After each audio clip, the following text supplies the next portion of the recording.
Well, to that greater end, another school of thought for solving the decades-long Israeli-Palestinian conflict will now be center focus at an upcoming conference in Jerusalem. Joining me now in the studio to tell us all about it is Ted Bellman, the editor and publisher of Israel Pundit. Thank you very much for coming in. Thank you. All right, Pleased to be here.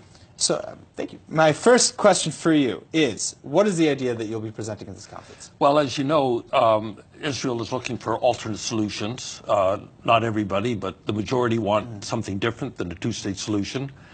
And Bennett and different people have, Carolyn Glick, have all offered solutions. Then there's a whole separate group who consider Jordan is Palestine. But we're distinguished from that group because we don't believe in negotiating with the PA because it doesn't get us anywhere, or negotiating with the king. No agreement can be negotiated. So our plan is totally different. So, okay, so who is going to be in attendance to back this conference? The Jordan Opposition Coalition, headed by Mudar Zahran. Okay. And he has been toiling to achieve this result for 10 years, living on welfare, life in danger, living in exile, in a safe house, and so on. And I'm bringing him here and bringing in another Arab speaker who's now living in America. And they're going to make the case that they can take over Jordan. And when they do, it'll be good for Israel, very good for Israel.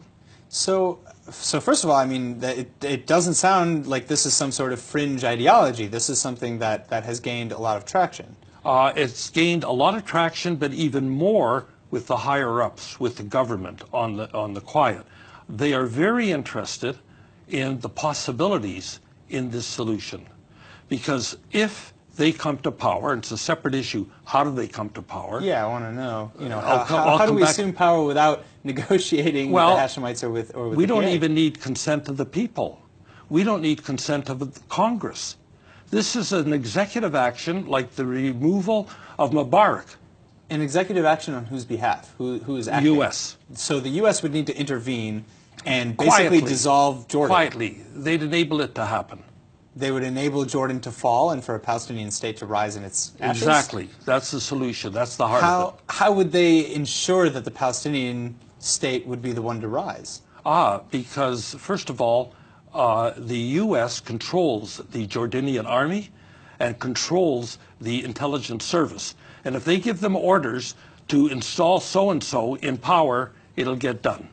How do you expect the Hashemites to respond to an argument The like this? Hashemites only represent a clan of about 82 people. The Palestinians hate them even more than they hate the Jews. And the Bedouins, surprisingly, hate them also.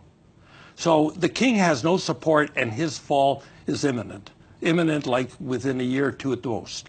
So you think Jordan is on the out to begin with? Yes. And you just want to ensure that the Palestinian state would be the one to take its Not place? a Palestinian state, a particular Palestinian state run by Mudar Zahran. For instance, they're going to pass a law that all Palestinians, wherever they are, have a right of return to Jordan. Right. And that includes everybody in the Judea and Samaria. They all have Palestinian citizenship.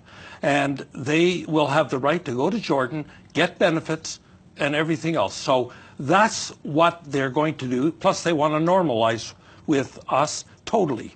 How do you get all the Palestinians who are living in the West Bank and Gaza and other Palestinian territories? I thought you wouldn't ask. I'm getting to it. Okay. How do you get them to want to take part in this? Well, because there's a strong nationality or nationalistic ideology. You would be surprised. At our conference, we have a number of Palestinians who are coming to say, we hate living under the PA. You give us a good job and passport and normal life, and we'll move to Jordan. That's basically the idea. Now, what we want to do is incentivize them to leave. Whatever it takes to encourage them to leave, that's what Israel has to do. And that's the solution. That's the whole idea. And part of incentivizing them to leave is not de-incentivizing them by having economic programs and making it all better. You can't, as they say, suck and blow at the same time. If you want them to leave, don't give them a feather bed here.